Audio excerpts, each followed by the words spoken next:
अस्सलाम वालेकुम नाज़रीन, उम्मीद आप बखैर वाफ़ियत होंगे। आज हम बात करेंगे SRO 1117 1 of 2023।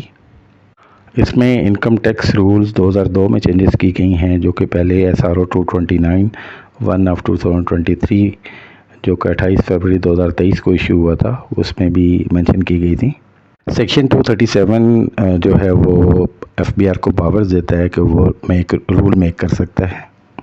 Income tax rule में एक नया चैप्टर ऐड किया गया है जिसका नाम चैप्टर 13A है और उसका टाइटल है record of beneficial owners. Section 181E of the income tax ordinance जो एप्लीकेशन या रिकॉर्ड ऑफ बेनिफिशियल ओनर्स के हवाले से है, उसकी एप्लीकेबिलिटी और उसकी इम्प्लीमेंटेशन के हवाले से ये रूल्स बनाए गए हैं। इसमें ये कहा गया है कि हर कंपनी और हर एसोसिएशन ऑफ पर्सन अपनी रजिस्ट्रेशन के बाद या अपनी रजिस्ट्रेशन के मौका पर इलेक्ट्रॉनिकली अपनी बेनिफिशियल ओनर्स का रिकॉर्ड फर्निश करेगा और BOF 101 जो है ये फॉर्म है इसके लिए, जो कि फर्स्ट शेड्यूल में दिया गया है। ये फॉर्म ऑनलाइन IRS सिस्टम के अंदर भी मौजूद है। उसके बाद जब भी बेनिफिशियल ओनर्स में कोई चेंज आएगी तो ये फॉर्म दोबारा फिल किया जाएगा और लेटेस्ट इंफॉर्मेशन प्रोवाइड की जाएगी within 30 days from the date of change. Section 2 subsection 36 में नॉन प्रॉफिट ऑर्गेनाइजेशंस को डिफ़ाइन किया गया है और उसमें settlers, trustees, founder, promoter, beneficiary जो है या क्लास ऑफ बेनिफिशरीज वो बेनिफिशियल ओनर्स की लिस्ट में आते हैं। इन केस अगर नॉन प्रॉफिट ऑर्गेनाइजेशन के जो बेनिफिशरीज जो हैं वो जनरल पब्लिक हो तो उस ऑर्गेनाइजेशन को बेनिफिशियल ओनर का रिकॉर्ड देने की ज़रूरत नहीं है। इन केस अगर कोई बेनिफिशियल ओनर में कोई चेंज नहीं है किसी साल में, तो कंपनी या AOP जो है वो एक certificate of confirmation for beneficial owners वो प्रोवाइड करेगी। BOF फॉर्म 2 है और यानी कि उसमें ये लिखा जाएगा कि जो बेनिफिशियल ओनर पहले थे उसमें कोई चेंज नहीं है। रूल 83B में डेफिनेशंस दी गई हैं। बोर्ड का मतलब federal board of revenue. Chain of ownership का मतलब है कि all the legal entities and the legal arrangements through which the ownership rights या shareholding of a company और AOPs are ultimately held by natural person. यानी कि किसी भी ऑर्गेनाइजेशन के अंदर अगर कोई कंपनी या कोई AOP शेयर होल्डर है और उस के बाद पीछे तक आप जाएंगे जहाँ तक नेचुरल पर्सन आते हैं, तो नेचुरल पर्सन फाइंड आउट करना है कि who is the beneficial ultimate beneficial owner. उसके बाद कॉन्ट्रेक्चुअल एसोसिएशन की जो डेफिनेशन है वो दी गई है, यानी कोई लीगल टाई है, कॉन्ट्रेक्चुअल टाई है, कोई बॉन्ड है, दो या दो से ज़्यादा पर्सन या लीगल एंटिटीज़ या लीगल अरेंजमेंट्स जो हैं किसी कॉन्ट्रैक्ट की सूरत में जो कि एक से ज़्यादा पार्टीज़ के दरमियान होता है। फिर डायरेक्ट मींस का है कि जो ऑर्गेनाइजेशन का कंट्रोल है वो नेचुरल पर्सन के पास है। अल्टीमेट कंट्रोलर जो है वो कोई एक कंपनी या AOP जो है उसकी डायरेक्ट ओनरशिप अगर है कंपनी की और इसके अंदर कोई किसी किस्म का कोई लीगल पर्सन इन्वॉल्व नहीं है, बल्कि नेचुरल रियल पर्सन इसमें इन्वॉल्व हैं, यानी कोई बंदे हैं इसमें वोटिंग राइट का कंट्रोल भी शामिल है। फिर इनडायरेक्ट मींस हैं। इसका मतलब ये है कि control through means other than direct means, यानी कि इन जो रियल पर्सन है उसके अलावा कोई कंट्रोल अगर आप किया गया है तो उसमें चेन ऑफ ओनरशिप जैसे मैंने ऊपर आपसे बात की है इसमें आ जाता है, या जॉइंट कंट्रोल अगर आ जाते हैं एक से ज़्यादा अशखास या एक से ज़्यादा कंपनीज का जो इसमें उसके ज़रिए कंट्रोल है, और कॉन्ट्रेक्चुअल एसोसिएशंस के ज़रिए या पर्सनल और फैमिली कनेक्शंस के ज़रिए या सीनियर मैनेजरियल पोजीशंस के लिए जो कंट्रोल है उसको इनडायरेक्ट मींस कहते हैं। फिर जॉइंट कंट्रोल अरेंजमेंट्स की डेफिनेशन है जिसमें ऐसी सिचुएशन पैदा हो जाए जहाँ पे दो या दो से ज़्यादा नेचुरल या लीगल पर्सन जो हैं उनका जॉइंट कंट्रोल हो या वोटिंग राइट्स हों। अगर उनके इंडिविजुअली जो वोटिंग राइट्स हैं वो 25% से कम है, लेकिन मिल के उनके जो एग्रीगेट राइट्स हैं वो 25% या उससे ज़्यादा हो जाते हैं, तो फिर वो जॉइंट कंट्रोल अरेंजमेंट उसको कहते हैं। अब रूल 83C की बात करते हैं। रिकॉर्ड ऑफ बेनिफिशियल ओनर तो इसमें ये कहा गया है कि बेनिफिशियल ओनर जो अल्टीमेट इफेक्टिव कंट्रोल रखते हैं किसी कंपनी या एसोसिएशन ऑफ पर्सन के ऊपर थ्रू डायरेक्ट ओनरशिप राइट्स, यानी उसकी अंदर उसकी शेयर होल्डिंग है 25% या उससे ज़्यादा की, तो वो क्या क्या इन्फॉर्मेशन प्रोवाइड करेंगे। वो ये बताएंगे कि name of the beneficial owner क्या है, उसके फादर या स्पाउस का नेम क्या है, डेट ऑफ बर्थ, नेशनलिटी उसकी क्या है, CNIC, नाइकॉप या NTN या पासपोर्ट नंबर या foreign national identity card number of the beneficial owner, उसकी परसेंटेज ऑफ ओनरशिप या शेयर होल्डिंग, उसकी डेट ऑफ एक्विजिशन कब ये ली गई, और resident and commercial address of the beneficial owner. तो ये रिकॉर्ड है जो प्रोवाइड करना पड़ेगा। अगर बेनिफिशियल ओनर्स जिनका कंट्रोल किसी कंपनी या AOP के ऊपर 25% या उससे ज़्यादा है चेन ऑफ ओनरशिप के थ्रू, तो वो ये प्रोवाइड करेंगे name of the beneficial owner, father name, date of birth, nationality of the beneficial owner, उसका CNIC, NICOP, NTN, passport number या फॉरेन नेशनल आइडेंटिटी नंबर जो है वो, particulars of legal owners, all legal entities and arrangements through which the company or AOP is directly owned by the beneficial owner, यानी कि जिन जिन company में उसकी beneficial ownership है वो उसकी detail, name of the legal owner, उसके बाद type of legal owner involve in change of ownership, जिसमें joint stock company, limited liability company, foundation, trust वगैरह ये डिटेल देनी पड़ेगी।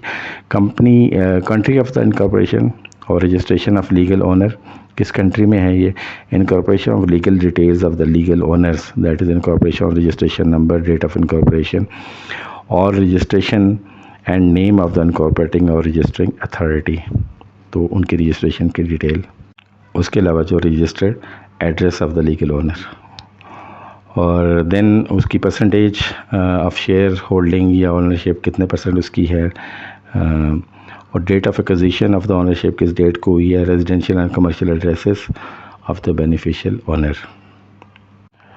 इन केस अगर जो अल्टीमेट इफेक्टिव कंट्रोल है किसी कंपनी या AOP का वो जॉइंट कंट्रोल अरेंजमेंट से अगर है, तो उन्होंने जो इन्फॉर्मेशन प्रोवाइड करनी है वो है name of the beneficial owner, father's name, date of birth, CNIC, NICOP, NTN, passport number या foreign identity number, nature of relationship between the beneficial owner involved, उनका आपस में क्या रिलेशनशिप है जॉइंट कंट्रोल के हवाले से।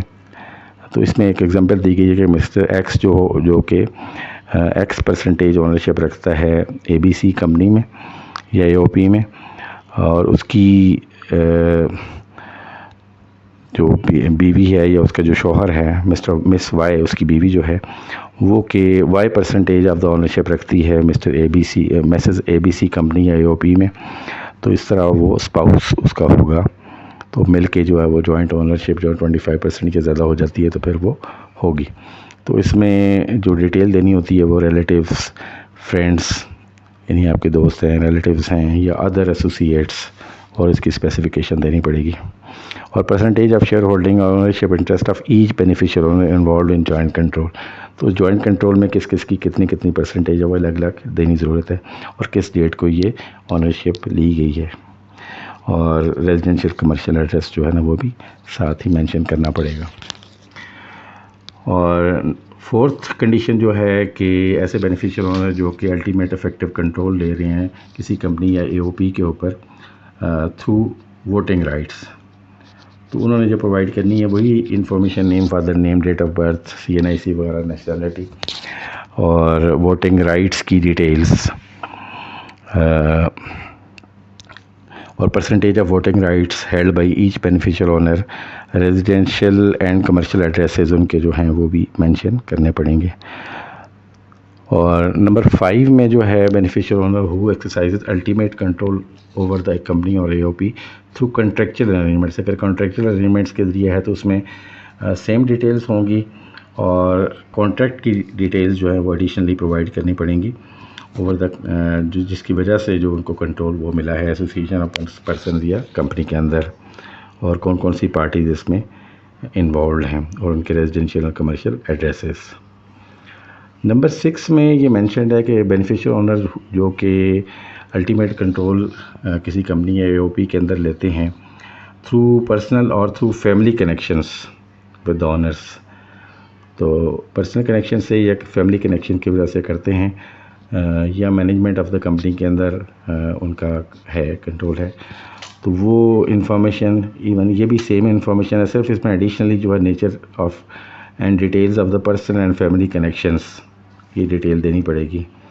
तो ये बताना पड़ेगा कि वो उसकी मिसेस है या उसका हस्बैंड है या उसका फ्रेंड है या जो भी डिटेल है उसकी देनी पड़ेगी, और उनके रेजिडेंशियल एंड कमर्शियल एड्रेसेस देने पड़ेंगे। 7 में यह है कि beneficial owner who exercise ultimate control over the company और AOP through senior management positions, managerial positions के ज़रिए या इनडायरेक्ट कोई और तरीक़ाकार है, कोई और मीन्स है, उसके ज़रिए उन्होंने कंट्रोल लिया हुआ है। तो उसमें same information with an exception के उसमें मैनेजरियल पोजीशंस का मेंशन करना पड़ेगा और नेचर ऑफ कंट्रोल बताना पड़ेगा क्या है।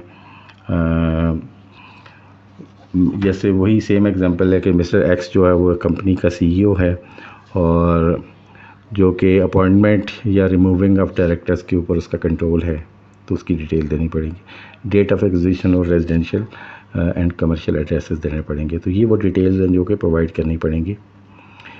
अच्छा, देन आगे बात होती है कैस्केडिंग प्रोसेस 83D के हवाले से।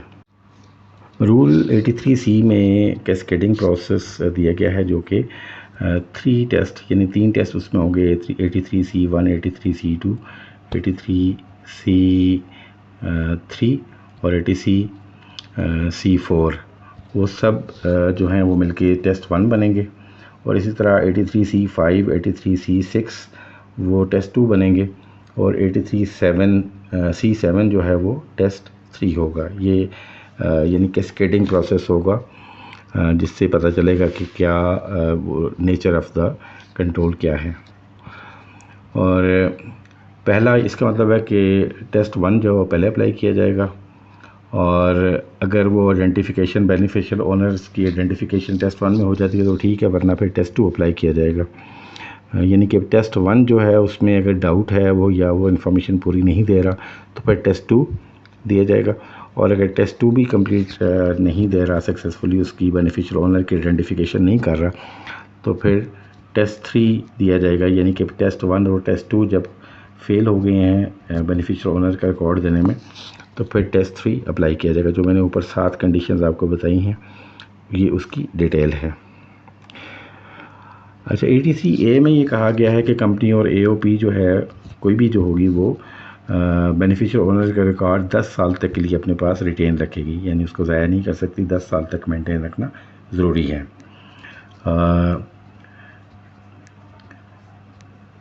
अगर कोई शख्स जो है वो या कोई बेनिफिशियल ओनर जो है वो बेनिफिशियल ओनर नहीं रहा तो उसके बाद भी इसका रिकॉर्ड रखना ज़रूरी है। तो बोर्ड जो है वो बेनिफिशियल ओनर का रिकॉर्ड सारी कंपनीज़ का या एओपीज़ का जो बोर्ड के साथ रजिस्टर्ड हैं वो 10 साल के लिए मेंटेन रखेगा। यानी जब वो बेनिफिशियल ओनर नहीं रहे उसके बाद भी 10 साल तक कंपनी हो या एओपी हो उसने अपना रिकॉर्ड ऑफ बेनिफिशियल ओनर जो है वो रिटेन रखना ज़रूरी है। देन फिर बात है BOF1 और BOF दो फॉर्म मैंने आपसे जिक्र किया था। तो BOF1 जो है उसमें उसका पूरा जैसे वो डिटेल वहाँ दी गई थी, तो यहाँ पे उस हवाले से कंप्लीट डिटेल मौजूद हैं और उसमें टेस्ट 1 बताया गया है कि उसमें वेरीफाई करना या टेस्ट करना कि बेनिफिशियल ओनर कौन है, और इसी तरह फिर टेस्ट 2 भी है, उसमें भी पूरी डिटेल्स वो मांगता है। You can see this. और देन टेस्ट 3 भी है और उसकी भी यहाँ डिटेल्स या पार्टिकुलर्स जो मैंने आपसे ब्रीफली डिस्कस किए वो यहाँ मौजूद है। You can see these 3 forms. तो ये 3 टेस्ट जो हैं यहाँ पे किए जा रहे हैं और ये कैस्केडिंग प्रोसेस का हिस्सा हैं जो मैंने आपसे ऊपर डिस्कस किया कि यानी पहला टेस्ट लाजमी किया जाएगा और पहला टेस्ट अगर आइडेंटिफाई नहीं करता तो फिर दूसरा और फिर तीसरा किया जाएगा। इसी तरह जो BOF2 है कि जिसमें मैंने कहा था कि certificate of confirming the represent in respect of beneficial owner, prescribed under rule 83A। मैंने कहा था कि अगर किसी उसकी बेनिफिशियल ओनर में कोई चेंज नहीं है तो वो BOF2 सबमिट करेगा और उसमें वो अपने बताएगा कि जो अल्टीमेट बेनिफिशियल ओनर है उसमें कोई चेंज नहीं है। तो ये डिटेल थी SRO की। आई होप कि आप अंडरस्टैंड कर गए होंगे कि कंपनीज़ या AOPs जो हैं उनको अपने रजिस्ट्रेशन के ऊपर ये फॉर्म फिल करना ज़रूरी है BOF1, और रजिस्ट्रेशन के बाद जब भी इसमें कोई चेंज आती है तो वो BOF1 दोबारा इसमें करेंगे, और अगर चेंज नहीं आती है तो BOF2 उसको फाइल करना ज़रूरी है। और ये प्रोसेसेस जो हैं वो ऑनलाइन FBR पोर्टल के ऊपर अवेलेबल है। आई होप कि ये वीडियो आपके लिए बेनिफिशियल होगी। काफ़ी लंबी वीडियो होगी, हालांकि मैंने कोशिश की थी कि इसको शॉर्ट रखूं। अपने कमेंट्स का इज़हार कीजिएगा, कोई क्वेश्चन है वो भी बताइएगा। हाजिर होते हैं नई वीडियो के साथ। अल्लाह ने के बाद।